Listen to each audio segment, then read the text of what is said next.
Alhamdulillahi Rabbil Alamin. Alhamdulillahilladzi anzala ala abdihil kitaba wa lam yaj'al lahu 'iwaja qayyiman liyundhira ba'san shadidan min ladunhu wa yubashshirul mu'minina alladhina ya'maluna as-solihati anna lahum ajran hasana makithina fihi abadan. Alhamdulillahilladzi ja'ala al-qalama lil kitabah wal kitabah lil qiraah wal qiraah lil ma'rifah wal ma'rifati lil ibadah wal ibadah lillahi ta'ala. Alhamdulillahil maliki dzil malakut wal jabbari dzil jabbarut alladzi khalaqal maut hayatan ikhtibaran alal imani wasubut. Alhamdulillahilladzi ja'ala ad-dunya daral imtihanat wat tajribat liyamtahina bihal makhluqat fi hadhil kainat al mawjudat. Wa huwa alladzi ja'ala ribatan matinan baina qulubil mu'minin. Assalatu wassalamu ala habibil yakut sayyidil wujud Muhammad sallallahu alaihi wasallam.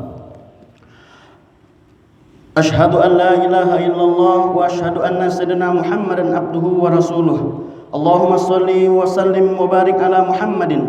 Allahumma shalli ala sayyidina Muhammadin fil awwalin. Allahumma shalli ala sayyidina Muhammadin fil akhirin. Al-Mukarram yang sama-sama kita hormati Al-Imam Masjid Al-Mubarak Al-Ustadz Zulhijjah Siregar Al-Maisir, yang sama-sama kita hormati Tuan Guru Alim Ulama Cerdik Pandai Ustadz Muhyiddin, Bapak Imam, Bapak Hari, Bapak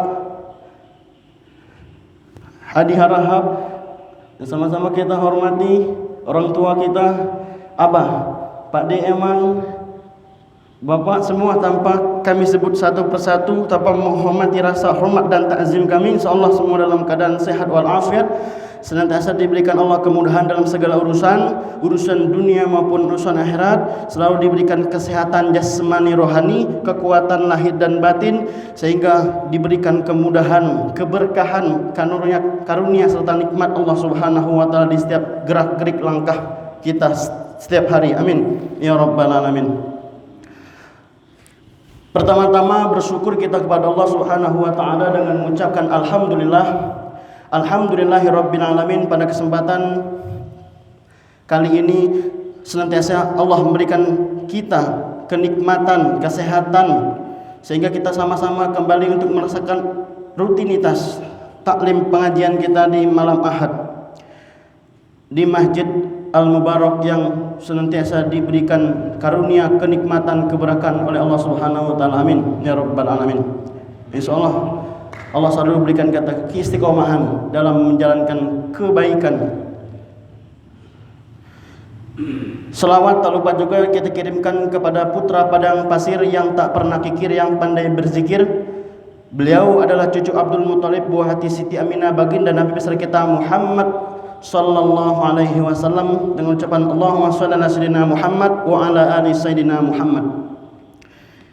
Dengan harapan mudah-mudahan salawat yang membasahi lidah kita tadi dapat menjadikan kita termasuk golongan orang-orang yang berhak mendapatkan syafatul uzmahnya di yaumil akhir kelak. Amin amin ya rabbal alamin. Kenapa?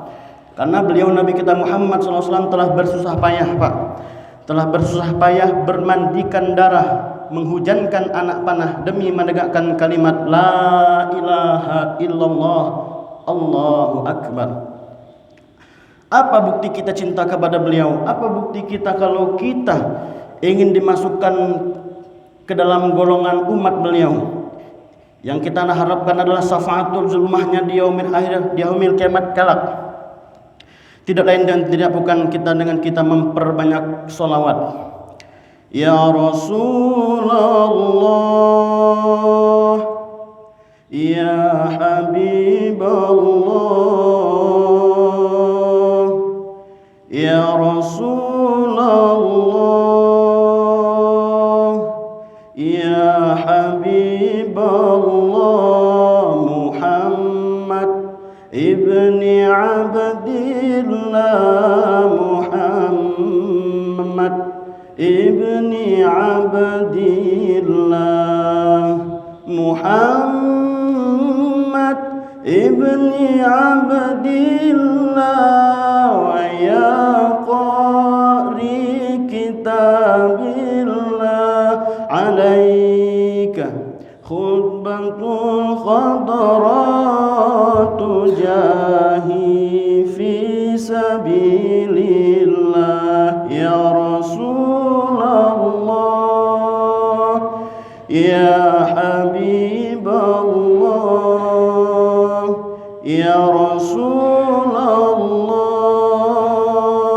ya Habiballah Muhammad ibni abdillah Muhammad ibni abdillah Allahumma shalli ala sayyidina Muhammad. Innallaha wa malaikatahu yusholluna 'alan nabi. Kan sering kita dengar ketika khotib, ketika salat Jumat di mana-mana kan ada seruan innallaha wa malaikatahu yusholluna 'alan nabi. Inna di dalam ilmu nahwu inna itu benar-benar sungguh. Inna harfun takkid. Inna sungguh benar-benar Allah. Innallaha wa malaikatahu yusholluna 'alan nabi. Allah beserta para malaikat itu berselawat kepada Nabi Muhammad. Innallaha wa itu huruf dan artinya wa innallaha wal malaikah dan para malaikat. Jadi ya sungguhnya benar-benar Allah dan berserta pada malaikat itu adalah yusholluna ala nabi, mereka berkirim salawat kepada Nabi Muhammad sallallahu alaihi wasallam. Ya. Usikum wa nafsi bittaqwallah. Alangkah sombongnya kita kalau kita tidak bersalawat kepada Nabi Muhammad sallallahu alaihi wasallam.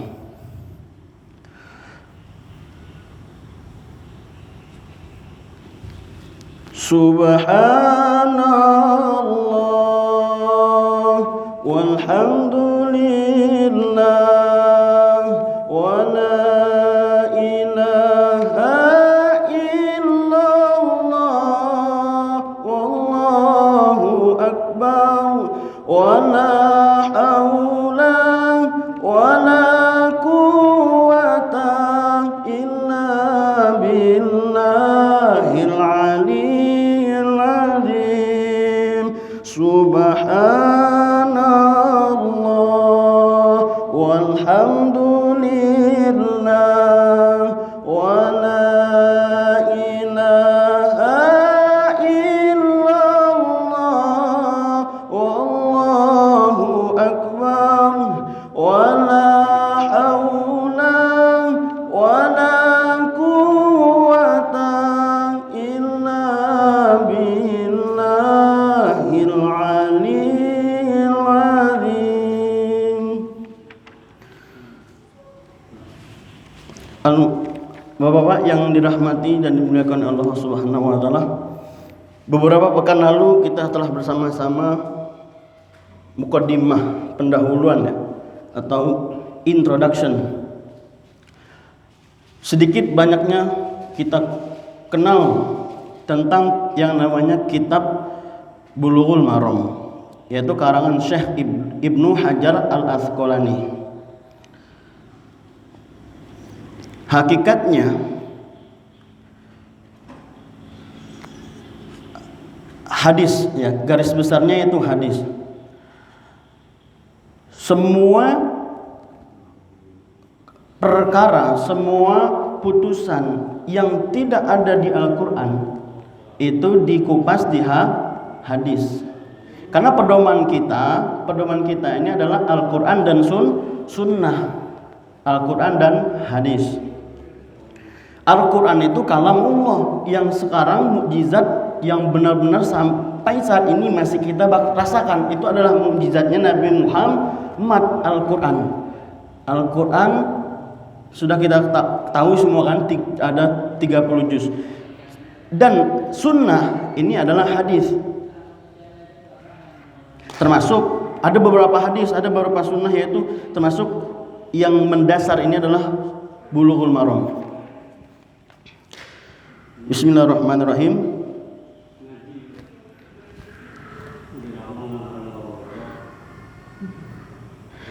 Arkanul Islamu khamsah, syahadatu an la ilaha illallah wa anna Muhammadar Rasulullah wa iqamus shalah wa ita'uz zakah wa shaumu Ramadan wa hajjul baiti man istata'a ilaihi sabila. Dasar yaitu arkanul Islam, rukun-rukun Islam.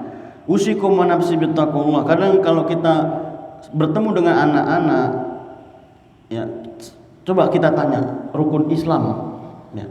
Ya, alhamdulillah kalau mereka hafal ataupun hafal tapi kebalik ataupun berapa jumlah rukun Islam kan gitu. Nah, ini kita reminder lagi, kita murojaah lagi, kita ulangin lagi.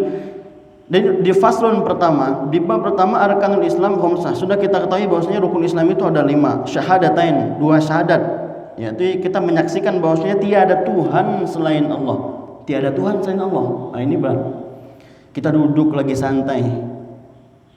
Fadhkuruni adzkurkum, kata Allah kan, ingat kepadaku, aku akan kepada kalian. Allah, Allah, Allah, Allah, Allah, Allah. Itu alif, lam, ha. Allah. Artinya ketika kita lagi senggang, lagi duduk santai, ya kita ingat kepada Allah. Wa idza sa'alaka ibadi anni fa inni qarib ujibu da'watad da'i idza da'an falyastajibu li wal la'allahum yarshudun. Apabila ada hambaku, kata Allah, bertanya tentang aku, anni fa inni qarib, sungguhnya aku itu dekat. Jadi di sini apa? Allah itu malu ketika ada seorang hamba yang berdoa mengangkat tangan, nah, Allah tidak mengabulkan, tidak mengijabah, itu Allah malu. Jadi semua doa, semua permintaan kita sudah tentu sudah pasti dijawab dan dikabulkan oleh Allah Subhanahu wa taala. Jelas, wa iza sa'alaka ibadi anni fa inni qarib, kata Allah, ujibu da'watad da'i, aku menjawab doa kalian, permohonan kalian. Apabila wa idza da'ani, apabila kalian ingat kepadaku, berdoa kepadaku, kan begitu.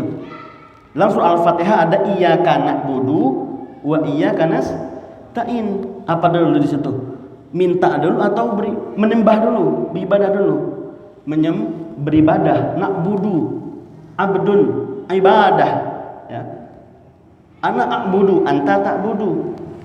Iyyaka na'budu wa iyyaka nasta'in. Setelah kita beribadah, ya, setiap Jumat khotib sering menyampaikan bahwasanya khotib berwasiat kepada diri pribadi khususnya dan umumnya kepada jamaah sekalian, mari senantiasa kita meningkatkan ketakwaan kita kepada Allah Subhanahu wa taala. Apa sebenarnya kata takwa itu? Khauf. Di situ artinya kita menjalankan yang diperintahkan dan meninggalkan yang dilarang. Kembali kepada iyyaka na'budu wa iyyaka nasta'in. Kita usikum nafsi bittaqwallah. Allahu akbar, Allahu akbar. Itu adalah seruan, panggilan yang sudah kita ketahui 5 waktu dari subuh, zuhur, asar, maghrib dan isya. Iyyaka na'budu, kita beribadah, menyembah kepada Allah, kita memohon ampun. Setelah itu baru kita nasta'in. A'ana yu'inu, itu meminta pertolongan. Kalau ada alif sa, huruf sa dalam ilmu nahwu mushorof, ya Pak. Sa itu artinya komunikasinya itu saling meminta gitu. Seperti ghafaro. Ghafaro itu artinya kan ampunan. Ghafaro yaghfuru. Kalau istighfar meminta ampunan, ada huruf sa tambahannya. Seperti tadi na'budu, abada ya'budu. Iyyaka na'budu. Selanjutnya a'ana yu'inu, memberi pertolongan, menolong. Cuman itu bahasanya setinggi. Kalau di Mesir, di Makkah makanya sa'adah. Ana usa'id, kan begitu. Saya membantu. Kalau ana itu bahasa Al-Qur'an. Ista'in yaitu berarti kalau kita kaitkan dengan ghafaro istighfar, ghafaro ampunan, ampun artinya. Kalau dalam istighfar meminta ampun, aana menolong, meminta pertolongan jadinya kan. Iyyaka na'budu wa iyyaka nasta'in, begitu.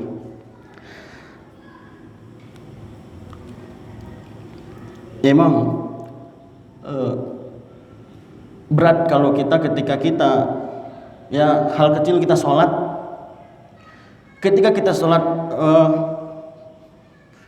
ini pengalaman saya pribadi ya, ke sholat kita dari niat, dari wudhu sampai kita niat ngikutin gerakan imam kalau kita jadi makmum, di situ yang tadinya kita lupa dengan hal sesuatu, ketika kita sholat jadi ingat. Mungkin Bapak udah pernah ya. Nah itulah bahwasanya terbukti iyyaka na'budu wa iyyaka nasta'in tadi begitu. Wa idza sa'alaka ibadi, itu juga sambung. Dan bahwa Nabi Muhammad adalah utusan Allah. Ya sudah ketahui bahwasanya Nabi Muhammad adalah nabi terakhir. Tidak ada nabi setelah beliau. Ya. Selanjutnya mendirikan salat, iqamatis shalah. Selanjutnya mengeluarkan zakat. Zakat fitrah yang sudah wajib setiap bulan Ramadan menjelang Syawal. Ada zakat mal dan lain sebagainya.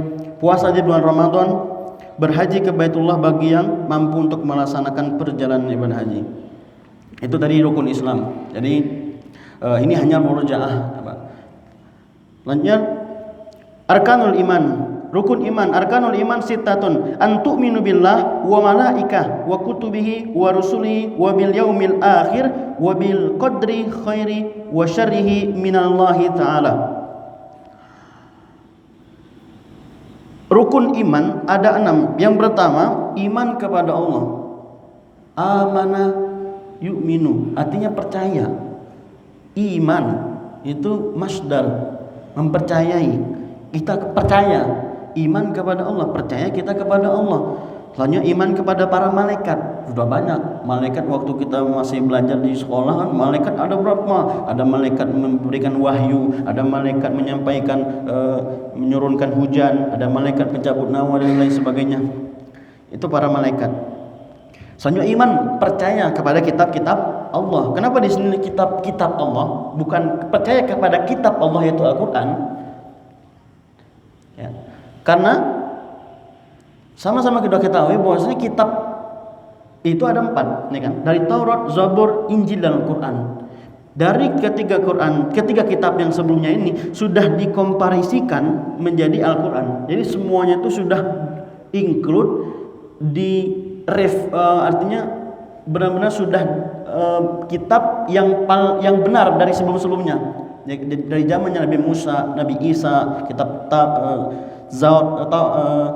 Taurat, Zabur kan gitu. Dan terakhir yaitu makanya kenapa Nabi Muhammad khatamul anbiya, nabi penutup, nabi terakhir. La nabiyya ba'da, tidak ada nabi selain beliau. Tidak ada nabi setelah beliau maksudnya. Selanjutnya iman bir rasul, dan iman kepada Rasul Allah, iman kepada hari kiamat dan iman kepada takdir baik dan takdir buruk.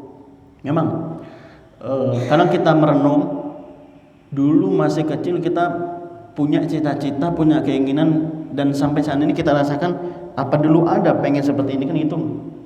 Nah, la yaruddul qada illa du'a. Takdir itu bisa dirubah. Takdir itu la yaruddul qada illa du'a. Ya, kan kita percaya bahwasanya takdir buruk dan takdir baik. Udahlah, kita pasrahlah. Hidup juga macam ini, kita jalanin aja lah kan. Kalau masalah rezeki, masalah jodoh, masalah anak dan sebagainya itu sudah diatur. Tapi kembali kepada ikhtiar dan doa kita. Begitu. Ada kita dengar kan? Innallaha la yughayyiru biqaumin hatta yughayyiru ma bi anfusihim. Allah tidak akan merubah nasib suatu kaum, nasib seseorang kecuali mereka ingin merubah, ada ikhtiar ingin berubah. Setelah kita berusaha, di situ ada faiza azamta fatawakkal Allah, kita tawakal, serahkan diri kepada Allah Subhanahu wa taala. Yang pertama arkanul Islam, yang kedua rukun arkanul iman, selanjutnya makna la ilaha illallah wa makna la ilaha illallah la ma'bud bihaqqin fil wujud illallah. Makanya kita berdoa kan kadang, Allahumma ja'al fi akhiri hayatina biqauli la ilaha illallah. Kita ketahui bahwasanya di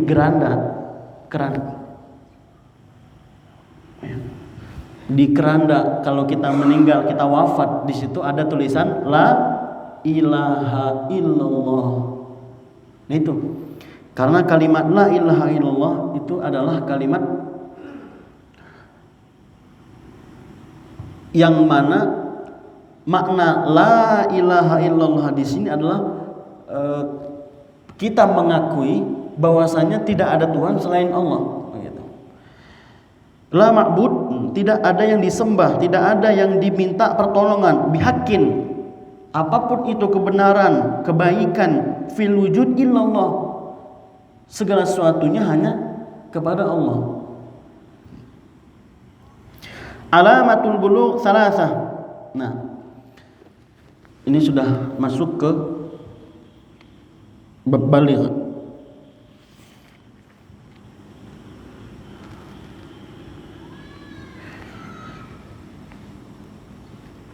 Alamatul bulugh salasah, tamamu khamsa asyarata sanatan fid dzakari wal untha wal ihtilamu fi dzakari wal untha litis'i sinin wal haidu fil uthna litis'i sinin. Tanda balik ada 3. Yang pertama telah sempurna berumur 15 tahun bagi laki-laki maupun perempuan.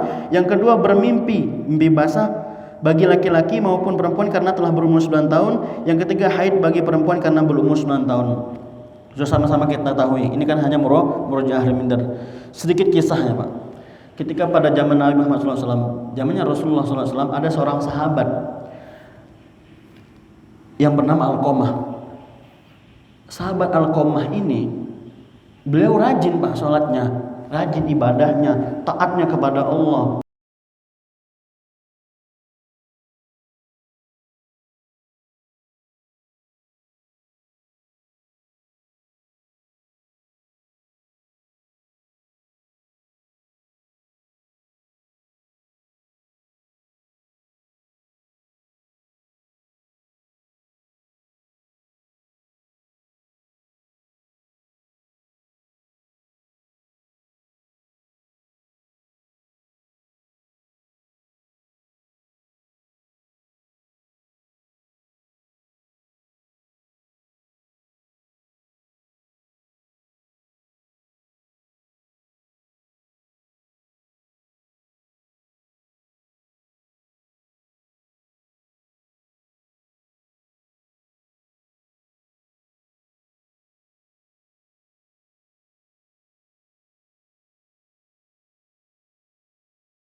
di kamar, ternyata dibimbing talqin, ada perubahan, dan tak lama kemudian beliau wafat dari koma, langsung setelah itu meninggal dunia. Baru kemudian Nabi Muhammad SAW memintakan kepada sahabat ketika itu langsung untuk segera memandikan, mengkafani, masukkan dan menguburkannya. Usikum wa nafsi bitaqwallah. Jadi apa yang kita ambil dari situ? Bahwasanya ya, hadis sudah banyak kan, ibumu baru bapakmu. Jadi orang tua, ridallahu fi ridal walidi wa sakhatullahu fi ridal. Kita bisa seperti ini, kita bisa sampai saat ini itu karena orang tua. Kita sampai ke sini kita karena guru-guru kita. Kita sholat, kita ngerti bacaan sholat, sampai kita tahu agama sedikitnya, banyak agama, tentang agama, dan kita tentang apa yang kita lakuin, hal-hal kebaikan untuk ibadah kita selama ini, yaitu berkat orang tua kita dan guru-guru kita. Mari sama-sama kita doakan orang-orang tua kita, guru-guru kita yang telah mendahului kita. Allah senantiasa memberikan tempat yang terbaik di sisinya. Allah ampuni segala dosa dan kesalahannya selama hidup di dunia. Naqra sabal masani fatati kitab Al-Fatihah. A'udzu billahi minasyaitonir rajim. Bismillahirrahmanirrahim.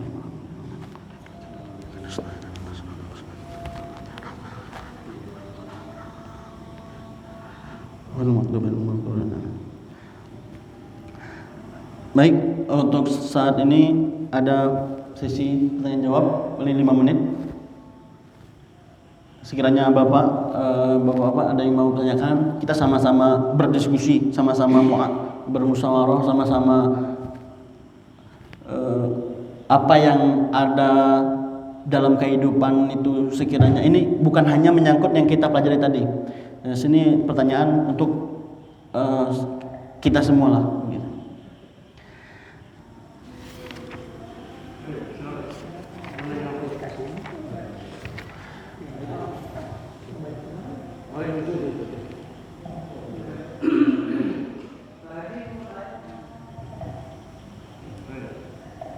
Ya.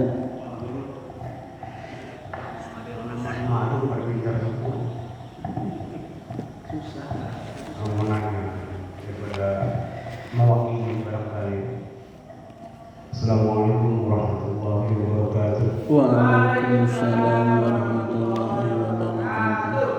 Tadi sudah dibahas masalah takbir. Udah masuk belum, Ustaz? Takbir qadar baik, qadar buruk. Sudah. Udah. Ya, qadar baik, qadar buruk itu ini menyangkut qadar buruk, takbir buruk ya. Seringkali dalam pikiran kita itu qadar baik itu atau takbir buruk itu, takbir buruk ya, takbir buruk itu sering bertentangan dalam keimanan kita ya. Saya perasaan baik, rajin beribadah gitu, kok masih buruk-buruk aja yang datang kepada saya gitu barangkali ya. Ini mewakili barangkali, pertanyaannya mewakili ya.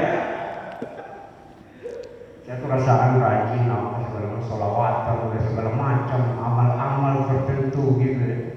Tapi kok masih jelek-jelek aja yang datang gitu ya. Jadi iman itu sering bertanya, iman yang bicara apa? Yang dituju itu seolah-olah Allah yang berbuat salah gitu. Allah ini kok ini amat sih sama saya gitu. Itu kira-kira apa benar, bagaimana tanggapan keimanan kita kepada Allah biar pikiran itu atau hasil dari keimanan itu terus bahwa walaupun ini jelek, ya udah jalanin aja gitu. Walaupun memang dari Allah gitu. Bagaimana Ustaz? Terima kasih. Assalamualaikum warahmatullahi wabarakatuh. Waalaikumsalam warahmatullahi wabarakatuh.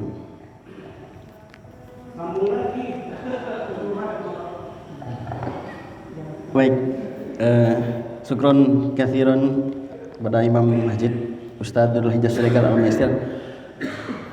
Sebenarnya usikum menafsi bittaqwallah. Hadus binikmah. Antara qada dan qadar itu suatu hal yang tidak dapat dipisahkan. Bahwasanya hubungan antara qada dan qadar itu merupakan hubungan yang tidak dapat dipisahkan dan merupakan satu kesatuan. Karena apa? Karena qada adalah diibaratkan dengan rencana, sedangkan qadar sebagai perwujudan atau kenyataan yang terjadi. Jadi Allah Subhanahu wa taala dalam melakukan qadarnya sesuai dengan kehendaknya. Yang tadi kembali ke pertanyaan Ustaz. Kalau kita selalu diberikan kenikmatan oleh Allah Subhanahu wa taala, itu justru malah bukan bisa mengarahkan kepada bencana. Jadi bersyukurlah kita ketika kita yang sudah merasa melakukan suatu hal kebaikan, kita sholat tepat waktu, kita ngaji, selawat tapi kenapa merasa ada suatu hal yang kita ibaratkan Allah nggak adil begitu?